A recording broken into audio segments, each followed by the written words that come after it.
반갑습니다. 간추린 성경의 유태인 목사입니다.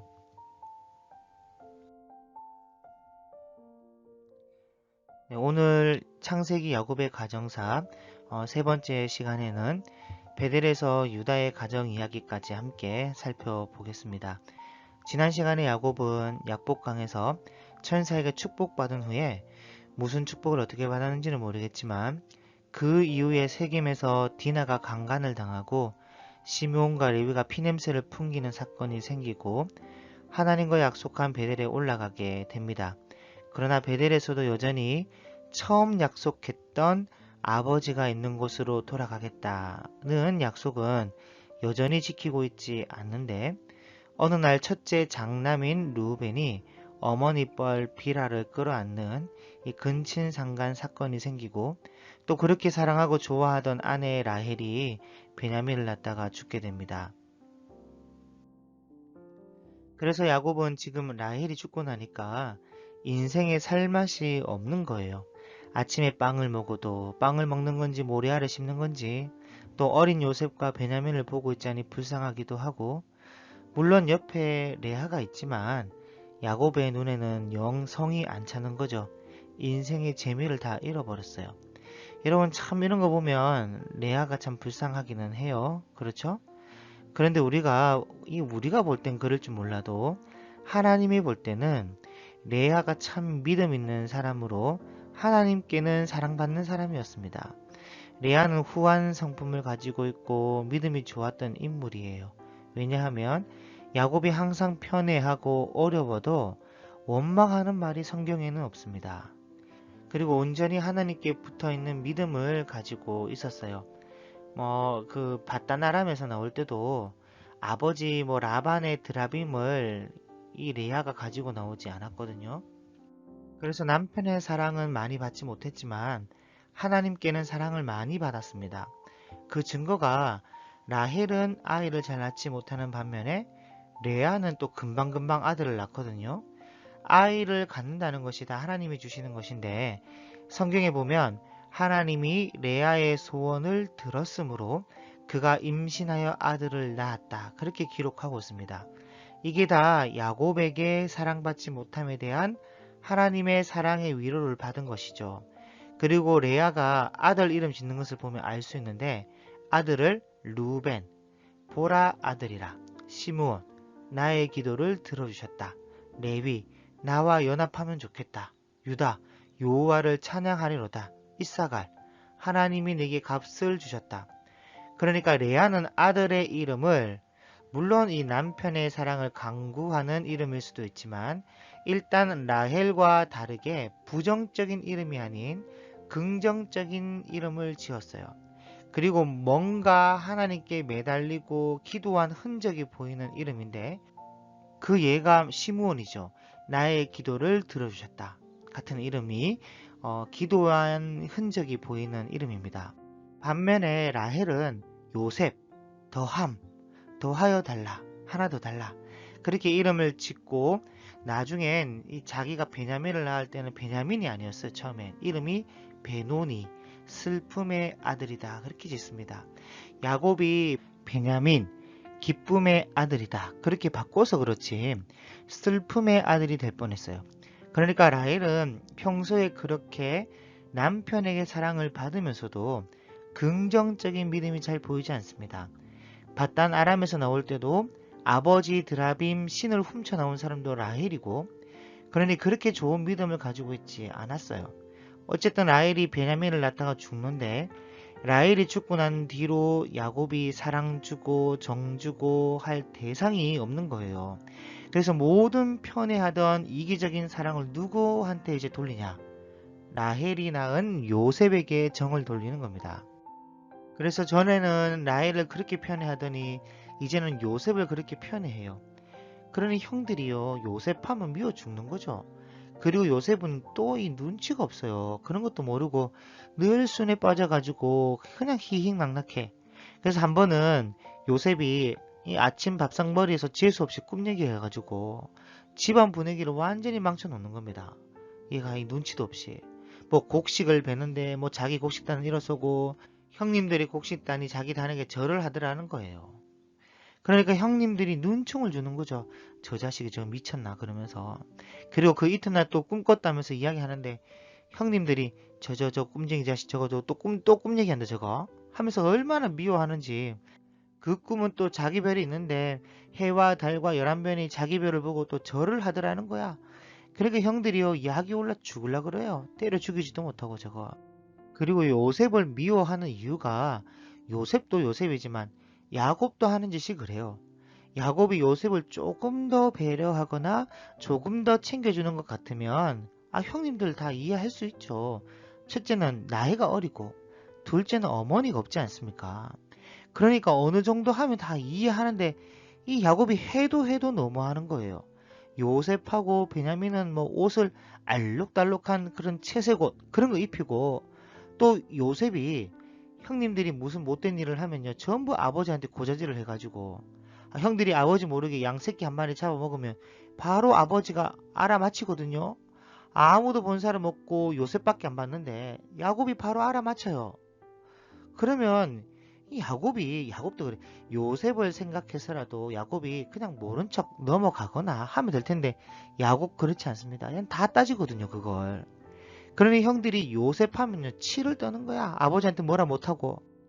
그래서 그날도 형님들이 양을 치러 갔는데 야곱이 요셉을 불러요. 야 요셉아 너 이거 뭐 음식하고 좀 싸들고 가가지고 형님들 지금 뭐하고 있는지 한번 가봐라. 농땡이 치고 있는지 한번 가봐라. 하고 요셉을 또 보내는 거예요.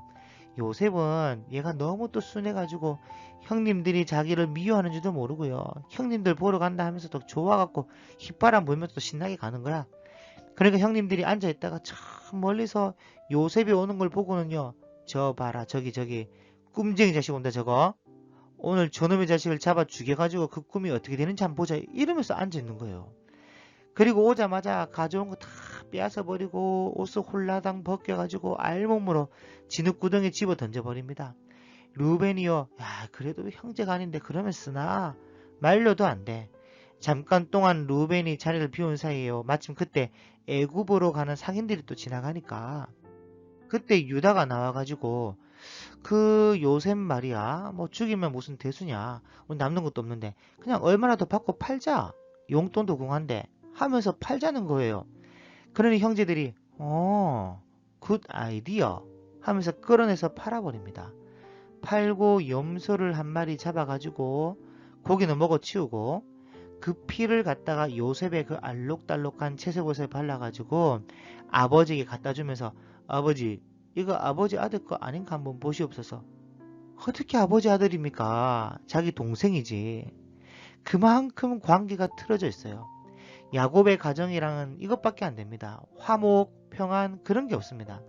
그러니 그 옷을 야곱이 딱 보니까 요셉의 채색옷 맞거든요. 죽은 겁니다. 악한 짐승이 그를 먹었도다. 요셉이 분명히 찢겼도다. 내가 슬퍼하며 아들이 있는 스골로 내려가리라 하고 울고불고 난리가 났어요. 그러니 형님들이 하는 말이 아이고 아버지 그러지 마십시오. 베냐민이 있지 않습니까? 이 베냐민 보고 살아야 되지 않겠습니까? 하면서 또 살아야 한다고 뜯어 말려요. 자살도 못하게. 그러니 그때부터 야곱이요 밤잠을 못 자고요. 음식이 넘어가겠어요? 요셉이 죽었는데 모래알을 씹는 건지 빵을 씹는 건지 침수를 다 패하고 그리고 날마다 말라가고 먼 산만 바라보고 우울증이 걸려가지고 한숨만 쉬고 있는 거야. 그러니 그걸 지켜보던 유다가요. 요셉을 팔아먹는 데 앞장을 섰다는 이유로 아버지를 날마다 볼 수가 없어요. 그거 어떻게 보고 있어요 그거. 그래서 유다가요 또 집을 나갑니다.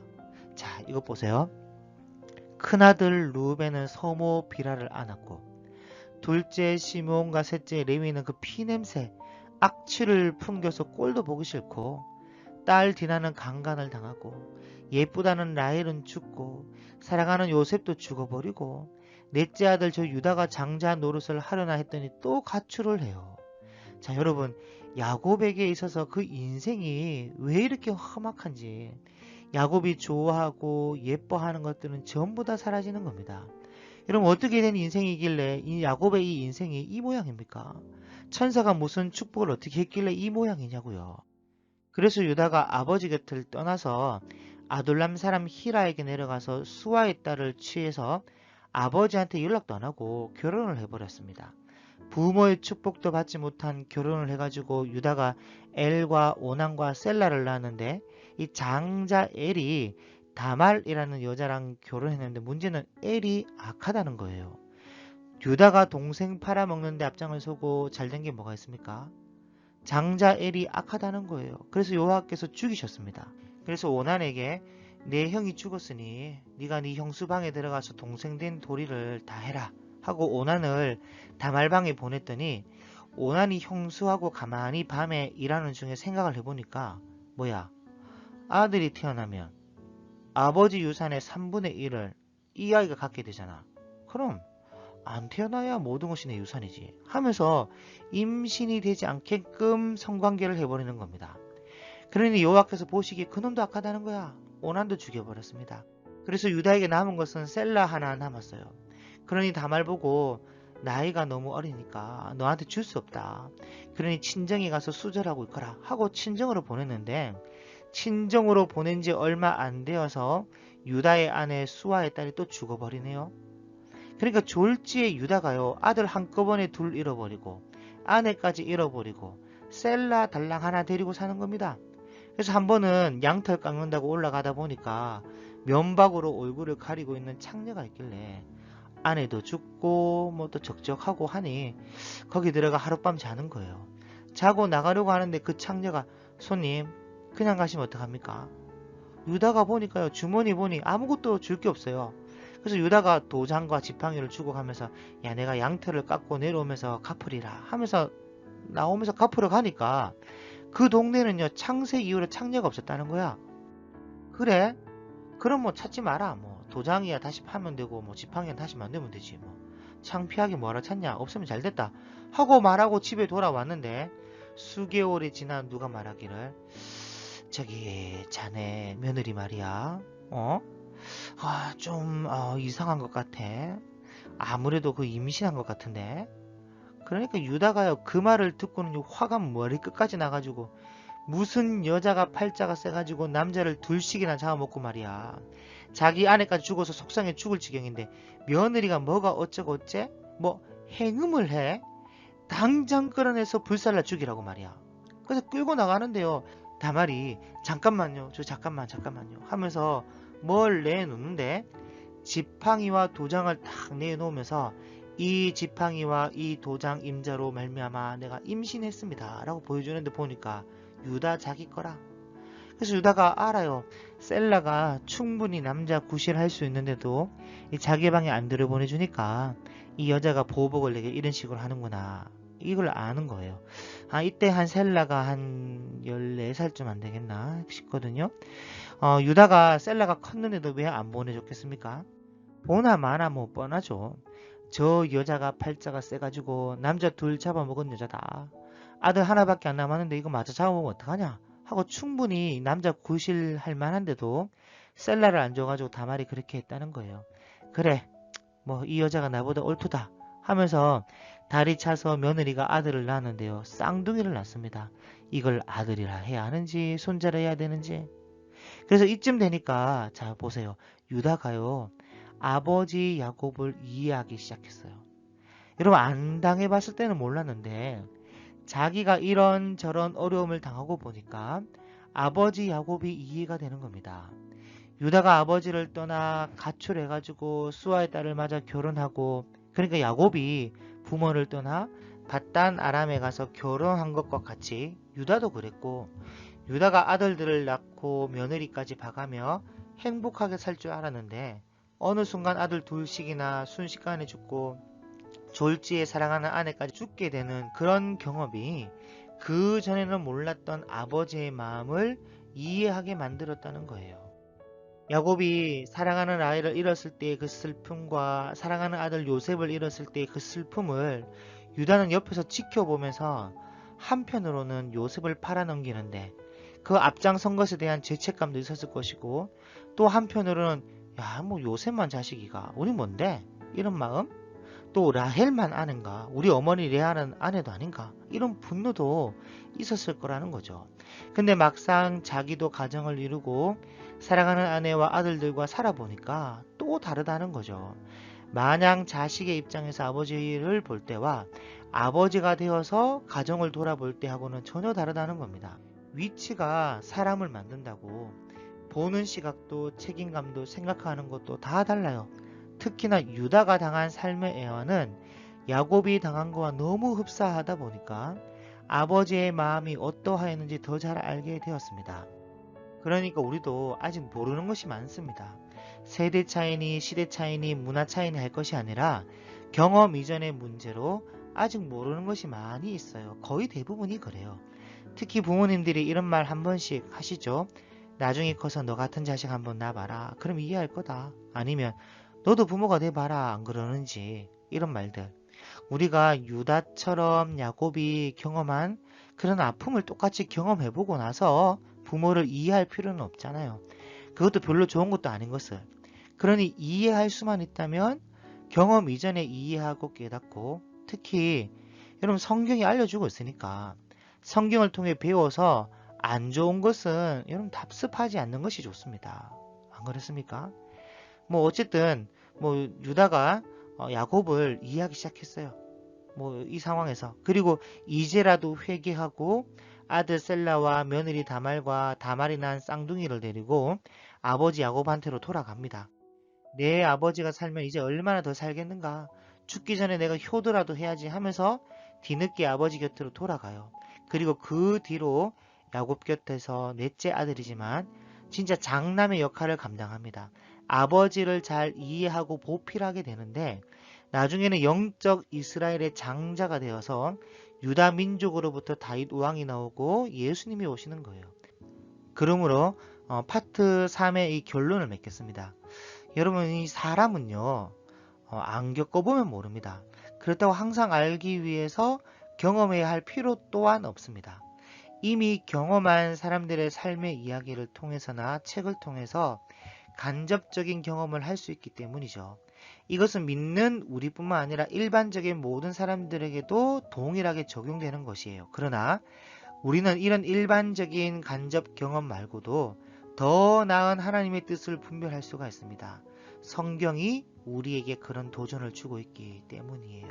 성경 속에 등장하는 모든 사람들과 그들의 삶에 대한 평가들, 잘한 점, 잘못한 점을 여실히 성경이 평가하고 있고 그 속에 이것은 정말 잘했다 하는 것과 또 이랬으면 좋았을 것을 이런 하나님의 뜻이 들어있기 때문에 우리는 성경 속 인물에 대한 삶을 잘 읽어보고 그 속에 하나님의 뜻을 잘 파악해서 좋은 점은 취하고 나쁜 점은 버린다면 분명히 성공하는 인생을 살 수 있을 것입니다. 그러므로 하나님의 말씀을 잘 듣고 잘 읽으며 하나님의 뜻을 잘 발견하여 그 뜻대로 순종하며 살아갈 수 있는 저와 여러분의 삶이 될 수 있기를 바랍니다. 다음 파트에서 야곱의 가정사를 돌아온 유다와 요셉 이야기로 창세기 50장까지 다 마무리하도록 하겠습니다. 감사합니다.